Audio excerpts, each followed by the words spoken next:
Hello बच्चों, ये JEE main 2023 का क्वेश्चन है 25 जैन शिफ्ट 2 का। देखिए इसमें क्या बोला गया, कैपेसिटर का क्वेश्चन है ये।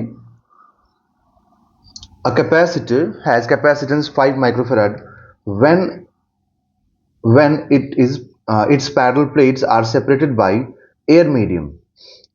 जब बोला गया है 5 माइक्रोफैराड है ना, कब है? जब एयर मीडियम से सेपरेटेड है प्लेट्स इनके, ओके, जिसका इनके बीच का जो है ना थिकनेस दिया गया D. A slab of material of dielectric constant 1.5 having area equal to that of plates but thickness d by 2 is inserted between the plates. Capacitance of the capacitor in the presence of slab will be. अब slab के presence में क्या capacitance होगा ये पूछ रहा है ना।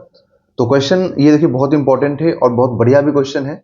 ठीक है, इसके मतलब इससे कॉन्सेप्ट आपका बहुत क्लियर होगा।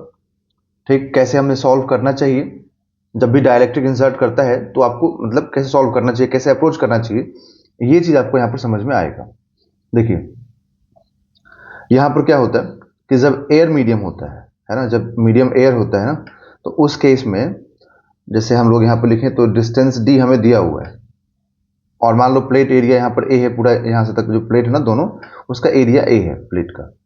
तो जो एयर में कैपेसिटेंस होता है, कैपेसिटेंस का फॉर्मूला क्या होता है? A epsilon not by D होता है। ठीक है, और जब मीडियम चेंज होता है जैसे एप्सिलॉन नॉट है, तो एप्सिलॉन नॉट क्या होता है? ये परमिटिविटी ऑफ फ्री स्पेस। तो अगर मीडियम चेंज होता है तो एक रिलेटिव परमिटिविटी डिफाइन होता है।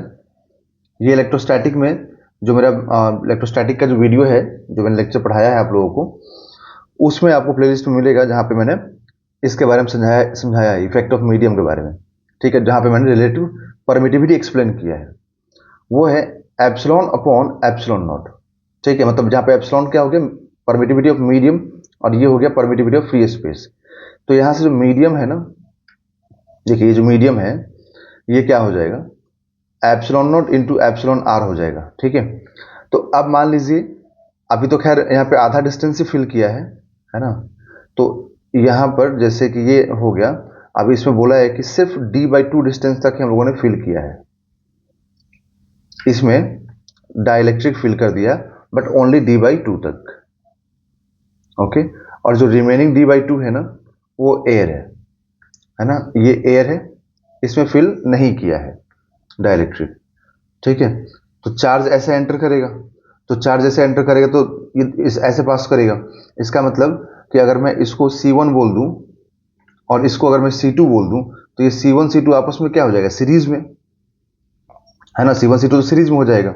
ठीक है, देखिए एक तो फॉर्मूला होता है डाइलेक्ट्रिक, जब पार्शियली फिल करते हैं हम लोग तो पूरा इक्विवेलेंट निकालने का जो फॉर्मूला होता है ना, कंप्लीट का इक्विवेलेंट निकालने का, वो होता है A epsilon not by D minus T plus T by के, जहां पर टी क्या होता है? टी होता है thickness of this slab. Okay, तो इसको एक डायरेक्टली आप यूज कर सकते हैं, नहीं तो अगर जिसको फॉर्मूला ये नहीं मालूम हो वो इन दोनों को अलग अलग निकाल के सॉल्व कर सकते हैं। ठीक है, तो देखिए अगर मैं एक बार समझा देता हूँ पहले इफेक्ट वाला, तो अगर यहाँ पर जैसे हम C1 की बात करें तो उसमें डायलेक्ट्रिक हम लोगों ने इंसर्ट कर दिया, तो मीडियम आ गया, तो फ्री स्पेस तो रहा नहीं वहां पर, तो मीडियम आ गया तो क्या होगा? एप्सिलॉन नॉट नहीं होगा, एप्सिलॉन नॉट होगा, सॉरी एप्सिलॉन नॉट नहीं होगा, ओनली एप्सिलॉन होगा। ठीक है, और अब यहां से यहां तक का डिस्टेंस कितना हो गया? d by 2। ओके, तो अब यहां पर क्या लिखेंगे आप कि जो 2 है ना ऊपर आ जाएगा, तो 2a, और एप्सिलॉन की जगह लिखेंगे आप एप्सिलॉन r, जो कि एप्सिलॉन r को ध्यान रखिएगा कि इसको हम k से भी डिनोट करते हैं, डाइलेक्ट्रिक कांस्टेंट भी बोलते हैं। जो रिलेटिव परमिटिविटी है ना, इसको डाइलेक्ट्रिक कांस्टेंट भी बोला जाता है। ठीक है, तो आप इसको k एप्सिलॉन नॉट यहां पर लिख सकते हैं। ठीक है, तो यहां से क्या आ जाएगा? 2k by 2k only 2k, और इधर में आ जाएगा a epsilon not by d। ठीक है, तो एयर में कितना था? एयर में a epsilon not by d था, जो कि 5 माइक्रोफैराड था। ठीक है, तो आप क्या करेंगे? इसकी जगह पे 5 माइक्रोफैराड रख देंगे। ठीक है, तो 5 माइक्रोफैराड, और k का वैल्यू कितना दिया हुआ है? k का वैल्यू दिया हुआ है यहाँ पर 1.5, तो हम लोग इसको भी रख देंगे 1.5, तो 2 into 1.5 into A epsilon not by D है 5, तो 5 माइक्रोफेराड, तो ये 3 इंटू 5 15, तो 15 माइक्रोफेराड आ गया सिर्फ इस वाले का। ओके, अब अगर हम C2 निकालें, एक मिनट रुकिएगा, हम पेज जरा ऐड करते थे, एक सेकेंड।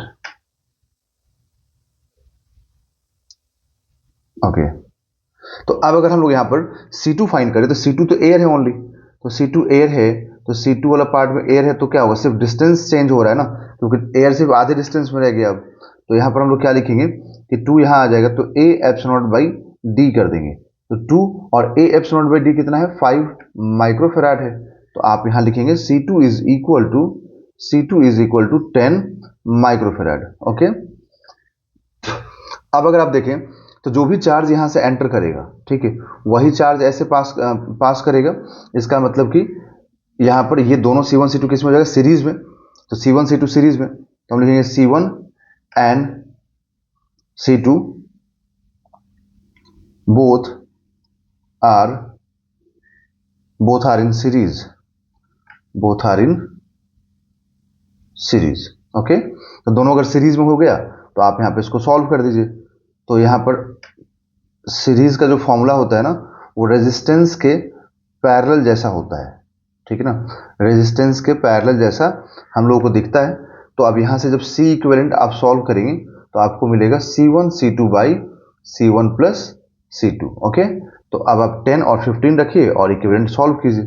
तो 10 microfarad into 15 microfarad divided by 10 microfarad plus 15 microfarad. Okay, तो यहाँ से कितना आ जाएगा, ये 150, और ये माइक्रोफेराड का स्क्वायरिंग कर देंगे क्योंकि यहाँ पर पूरा मल्टीप्लाई होगा न्यूमरेटर में, और ये 25 माइक्रोफेराड, तो माइक्रोफेराड से एक माइक्रोफेराड कैंसिल, और ये 6 से कैंसिल होगा, तो C इक्विवेलेंट कितना आ जाएगा, 6 माइक्रोफेराड। ठीक है, तो C इक्विवेलेंट होगा 6 माइक्रोफेराड। तो यहाँ पर हम लोग क्या पुट करेंगे, 6 माइक्रोफेराड। ठीक है, तो ये इसका आंसर आ गया है ना। बट अब मैं जरा इस फॉर्मूले को भी समझा देता हूँ। देखिए, जिसको मतलब इससे समझना पूरे मेथड से, उनको पूरा समझा दिया मैंने। अब अगर इस फॉर्मूले में रखेंगे ना तो भी सॉल्व ये हो जाएगा। एक बार मैं ये भी समझा देता हूँ आपको यहाँ पर। तो यहाँ पर जो फाइनल जो C इक्विवेलेंट निकालने का फॉर्मूला है ना, वो A epsilon not upon D minus T plus T by K होता है। ओके, तो A एप्सिलॉन नॉट, ठीक है, और D, और थिकनेस कितना है, D बाई 2, तो थिकनेस को D बाई 2 रखिए और डायरेक्ट्रिक कांस्टेंट 1.5 रखिए। ओके, तो यहाँ से सिर्फ इन दोनों को सॉल्व करेंगे आप, तो क्या आ जाएगा, ये D बाई 2 आ जाएगा। ठीक है, तो ये D बाई 2 प्लस ये D by 3। Okay, D by 2 plus D by 3। तो अब यहाँ से A epsilon not divided by, इन दोनों का एलसीएम लीजिए, सॉल्व कीजिए, तो ये आ जाएगा 5D by 6, that is 6A epsilon not by 5D।